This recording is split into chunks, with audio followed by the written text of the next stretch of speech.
Here's why 99% of students won't score A's and A stars in IGCSEs in 2026 and beyond. And it's not what you actually think. I went from 8 Fs to scoring 8 A's and A stars within 12 months, and I can tell you from experience that most students actually think that scoring top grades is near impossible. They think that only the top 1% of students can achieve this kind of success, and they are not part of the top 1%. It's that mental block that actually prevents them from reaching their full potential. It's like they're holding themselves back from scoring good grades. I recently ran a mindset session with our students in the program. If you think that you can never score A's and that you will keep scoring B's, C's, and D's, well, that is what usually happens. I also talk about something called the success mindset. This success mindset is where all it takes is one person to do it and everyone else will follow. An example I gave was Sam Altman, who is the CEO of OpenAI or founder of ChatGPT. Once he released ChatGPT to the world about 4 to 5 years ago, he actually broke everyone's belief on what AI can do. And then, soon after, many companies started to create their own versions of ChatGPT,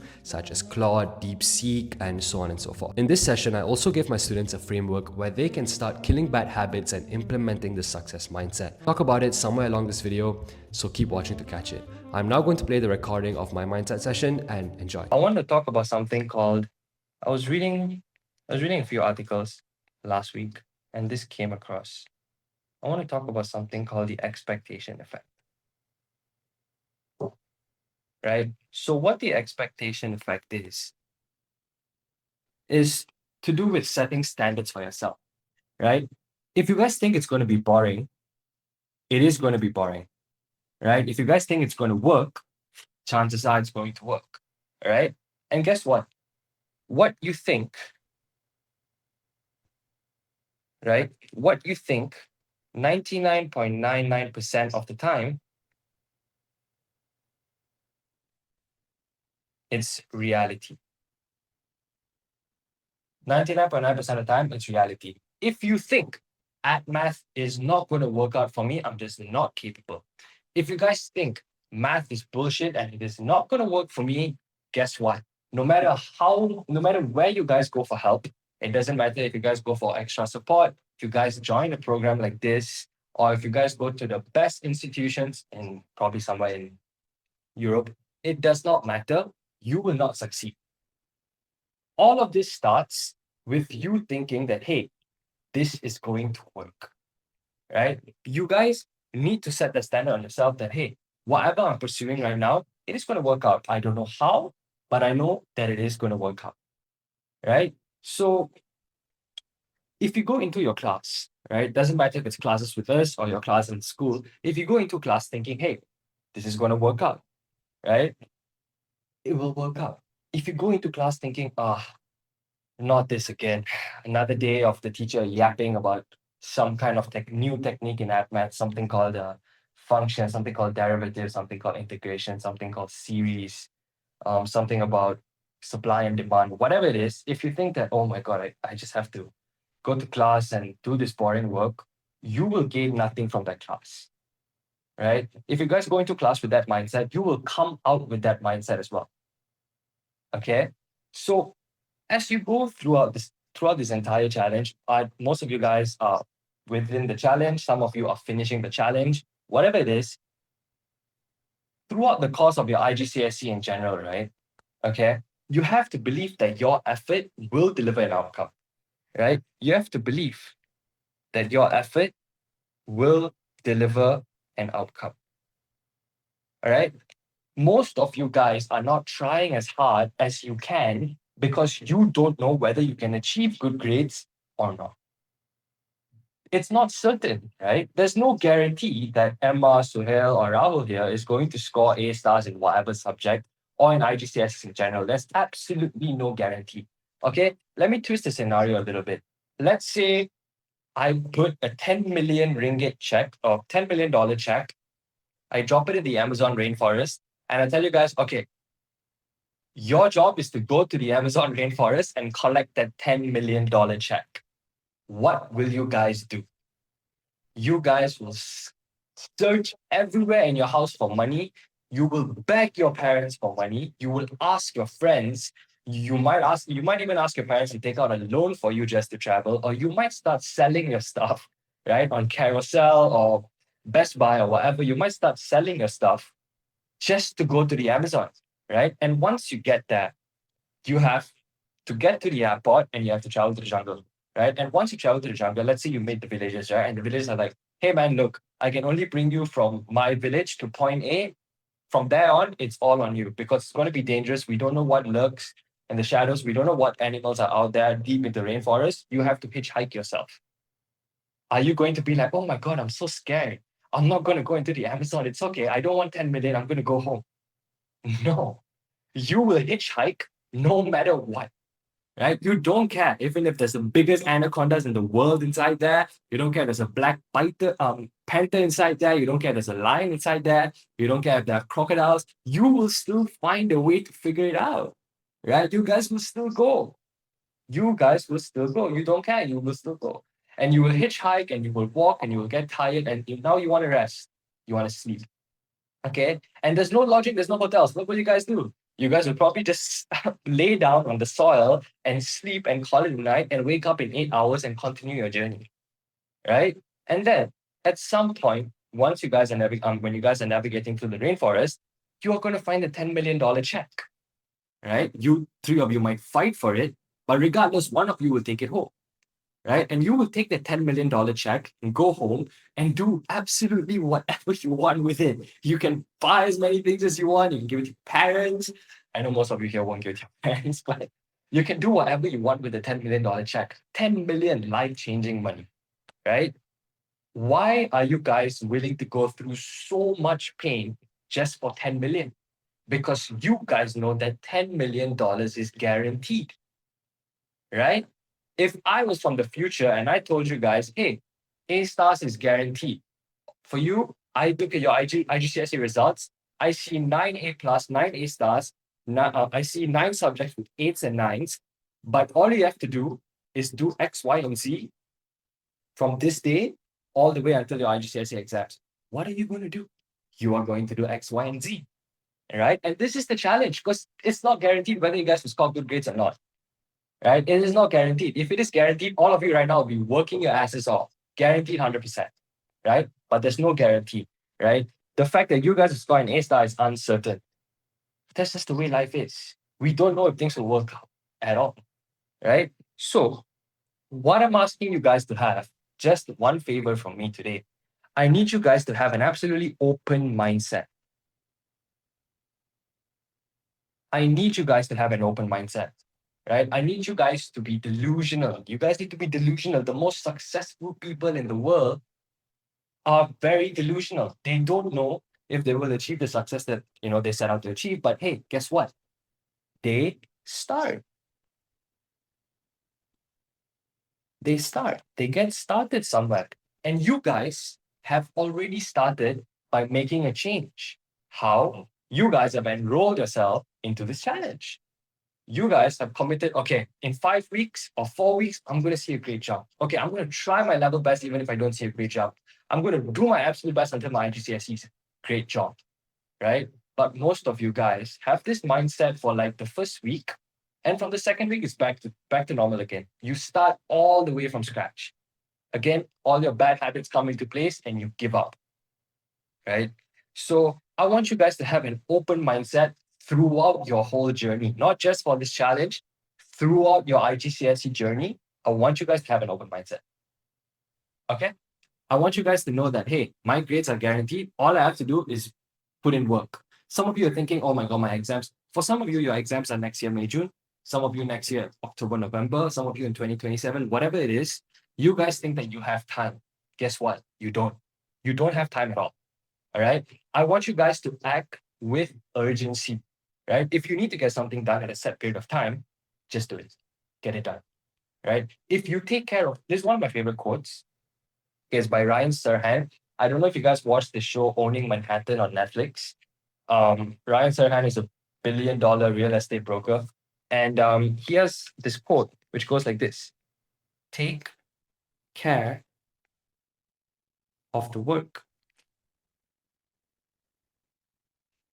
and the work will take care of you. Such a simple and elegant quote. I have it in my room. I wish I can show you my wall here, but it's all set up already. I have written on my wall, take care of the work and the work will take care of you. If you guys put in the hours, if you guys do your passing questions, if you guys attend the lesson, what does that mean? You guys are taking care of the work. I mean, technically for you guys, it's taking care of your studies, but hey, the same concept applies, right? You are taking care of the work. And guess what? Your work will take good care of you as well. I've not heard of a single student who has done 2-3 years of worth of past questions or practice papers, and they have not performed well in IGCSEs. I simply have not heard of that case at all. Why? Why? Because they took care of the work, right? You guys need to think big, right? You guys need to have this mindset. Okay, I was talking about the expectation effect. I want to move on a little bit. I want to talk about something called the success mindset.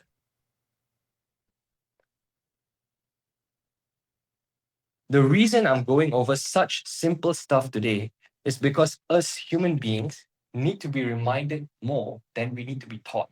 I'm going to say that again. We need to be reminded more than we need to be taught.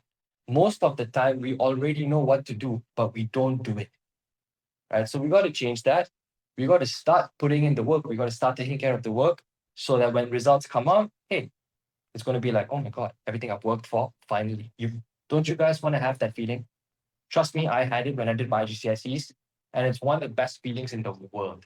I think I'm a confident person, and my confidence stemmed from me achieving big results in my IGCSE. Why? Because IGCSE was my first major examination, and I topped it. I scored so well. My school was impressed, right? And when something like that happens in your life, you tend to be confident in general, right? And I want you guys to achieve the same level of confidence. So now, moving on to the success mindset, I just want to say one thing, right? I just want to put one important point here. You guys need to think big, right? I'm purposely using my Apple Pencil and iPad today because I want to write this stuff and I want you guys to actually see it with your own eyes, right? I'm writing BIG in like big letters because you guys need to literally think big, right? Do not limit your possibilities. Steve Jobs created the biggest tech company in the world. And just because he did it, things like Airbnb followed. Things like, what else is that? There's Airbnb, Jeff Bezos, Amazon followed. Netflix followed. It all started with one guy thinking big and thinking that, hey, the sky is the limit for me. One guy had to do it. One guy had to do it. One guy had to go through all the pain of people doubting him, people thinking he's an absolute psycho. And he has to go through all this pain just to prove that, hey, if I can do this, anyone can do this. And just because he set an example, so many people followed, right? Airbnb, Amazon, Netflix, all these are billion-dollar companies that I'm naming.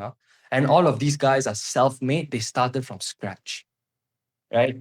Don't you want to achieve great things by yourself? Why do we human beings admire self-made entrepreneurs so much? Why do we admire people who went from nothing all the way to having everything in the world? Why do we admire people like that? Right? We think of them and we're like, oh my God, that guy is so cool. Why is Mark Zuckerberg so respected until today? Because these people achieved it all by themselves. No one really pushed them. They had to do it by themselves, right? Until today, Mark Zuckerberg is the youngest self-made billionaire in the world. Okay. For some context, he became a billionaire at the age of 21. Until today, no one can beat that, right? There are people out there who are billionaires at 19 and 20, but most of them are inherited wealth or something to do with family background. But I'm talking about self-made here, right? And guess what? There will be a point in time where people look up to you for achieving these great results that you put in effort for yourself, right? Because at the end of the day, your parents are not going to take the papers. Bro, I'm not going to take the papers for you. I wish I could take all the papers for you guys and just help you guys ace the exams. Okay, I wish I could do that, but hey, life is such. I cannot do that. You guys will be sitting in the exam room and doing the paper, right? And once you get good results, what are you going to think to yourself? Hey, I did all of this by myself, right? Regardless of whatever support that your parents get you, it doesn't matter because at the end of the day, you are all alone in the exam room. It's just you yourself, your mind, and your stationery and the paper. That's it. So you guys have permission to say that, hey, I did this all by myself. Don't you want that? Don't you want that pride? Don't you want that motivation? And whatever you guys do after IGCSEs, that motivation is just going to carry on. It's just going to carry on. If you guys achieve big things once, you can achieve big things twice. Okay? So I can yap. I can go on for hours. But if you guys don't take action, you are starting from scratch again. So here are some action steps for you guys that I want you all to implement.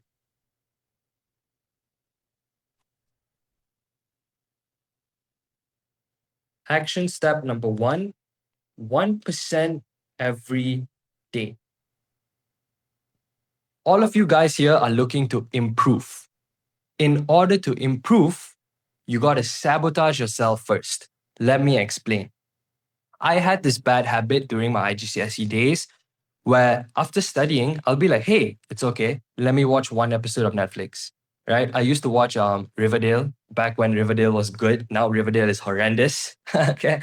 But back when Riverdale was really good, I used to watch Riverdale. I used to watch an episode of Riverdale. It's a show on Netflix. After studying, I'll watch an episode, right? And I thought it was fine. And then I did my term exams and it was not fun. My term exams were horrendous. It was so bad, right? And why did that happen? That happened simply because the time that I spent watching Netflix could be spent doing 2 more questions, right? And who knows, that 2 questions that I did during my revision could have came up in the exam and I would have scored a completely different grade. So when I say 1% every day, let's say one of you guys have a bad habit of watching anime, 3 episodes of anime after you guys study. Don't immediately stop watching anime the next day, right? Here's what you guys do. When I say 1% every day, I'm talking about reduction. Reduce it. Reduce it first, okay? I want you guys to follow this framework. I have a framework over here. Start, optimize, start, optimize, and repeat. You need to start first. If you make a decision of, hey, I'm going to kill this bad habit, don't be like, hey, I'm going to kill this bad habit today, right now, tomorrow, I'm going to be like such a different person from who I was yesterday. I'm going to be a totally different person. I'm going to be a new person. I'm going to be the best person, the best version of myself. No, please do not do that. It will not work, right? It will not work. So what you have to do is first acknowledge that you're going to kill a bad habit. You start. This is step 1. This is over here. Look at my laser pointer over here. This is starting, right? You guys making a change, that is already starting. And when I say optimize, I'm talking about reducing it, right? You go from 3 episodes to 2 episodes. Okay?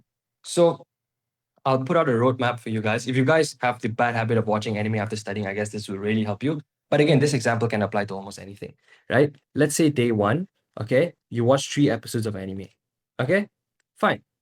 Let it be. On day 3, you reduce it to 2. On let's say day 5, you reduce it to 1 episode. And let's say you really cannot cut down from 1 episode, you absolutely have to watch an episode. Fine. Then you just increase the amount of days it takes you to reduce an episode. So from day 5, let's say it takes you some time. It takes you another 5 days instead of 2 days. You go from 1 episode to half an episode. And guess what? You just went from watching 3 episodes of anime instead of studying compared to watching half an episode in the span of 10 days. That is a crazy amount of improvement. And guess what will happen if this compounds? Right? This happens every day. Right now, this is step 3. This is repeat. Let's say when I say repeat this cycle, I'm not talking about starting from scratch again and again. Please do not do that. That just means you haven't learned from your mistake. Okay. So when I say repeat, let's say you have half an episode over here, and around day 14, you completely cut anime. Fine. Now go back and think to yourself, what's another bad habit I have? Right? Let's say you guys sleep at 1 a.m. or 2 a.m. and you wake up at 7 a.m. That's bad habit, by the way. You guys need to be getting 7-8 hours of sleep because you guys are very young. Most of you guys are 15, 16. You guys need sleep, right? And when you want to kill another bad habit, you repeat this cycle again. You go from sleeping at 1 a.m. to 12:30 to 12:15 to 12 to 11:45, and then you sleep at 11:30. Hey, that's improvement in 10 days, right? And just imagine what will happen across a year. What's 1% every day for a year? 365%. You guys would be 365% better than the version you were a year ago. Okay, let's say you guys are like, oh my God, a year is such a long time. I might even not be around in this world next year. Okay, let's say you guys are thinking, it's fine. Okay, if you guys are thinking like that, it's completely fine. Let's think in a shorter time frame. Let's think in 3 months. Okay, in 1% every day for 3 months is 90%. In 3 months' time, you will be 90% better than the version of yourself today. That is also improvement. So this is what I want you guys to take away from today's lesson. I want you guys to start putting 1% every day, step by step. Slow, slow, slow, and steady steps. Do not rush. Do not rush. Please do not rush. Take 1% action every day, and I promise you, before you know it, you'll be a completely different version of yourself. And a completely different version of yourself often leads to good habits, and good habits often leads to you doing more practice in your subjects, simply because you guys are studying right now, right? You do more practice, you sit for exams, you score better grades, you do mock exam, you score better mock results, you sit for IGCSE, and you score better IGCSE grades. This is not rocket science. You guys are not learning quantum physics. You guys are doing IGCSE. It's simple shit, right? Do not complicate it at all. Okay, so I've talked a lot, and I want you guys to, again, take this 1%. I will send this recording to you guys in the group chat, 1% every day. And I want you guys to follow this framework. This is the framework. Start, optimize, and repeat. Okay, I want you guys to follow this and start implementing this as soon as tomorrow if you guys can. Right? Speed is key, guys. Okay, the amount of success that you will achieve is relative to the speed you work at. Okay, if you heard something today from me and you implement it tomorrow, you can start seeing improvement as soon as next Sunday. But who knows, when you guys come from the next mindset session, you could be 10% better than the version you were today. Hey, that's improvement. Cool? Now, I hope you found that session useful. We often run mindset sessions like this in our program just to help students be in the right state of mind to score good grades in the IGCSEs. The framework that I was talking about that they can actually implement as soon as today is start, optimize, repeat. If you want to kill habits, you start slow, you optimize for success, and you rinse and repeat until you completely kill the habit and you implement something new. Now, this can work for anything. This can work for mindset, this can work for trying out a new study technique, or this can work for a new method of revision as well. Just start, optimize, and repeat. Do not stay stuck in the same place forever. If you enjoyed this video, I have another video where I'm talking about dopamine levels and how to control it in order to achieve what you want. The link to that will be somewhere in this video or in the description. I hope you enjoyed that as well. I'll catch you soon.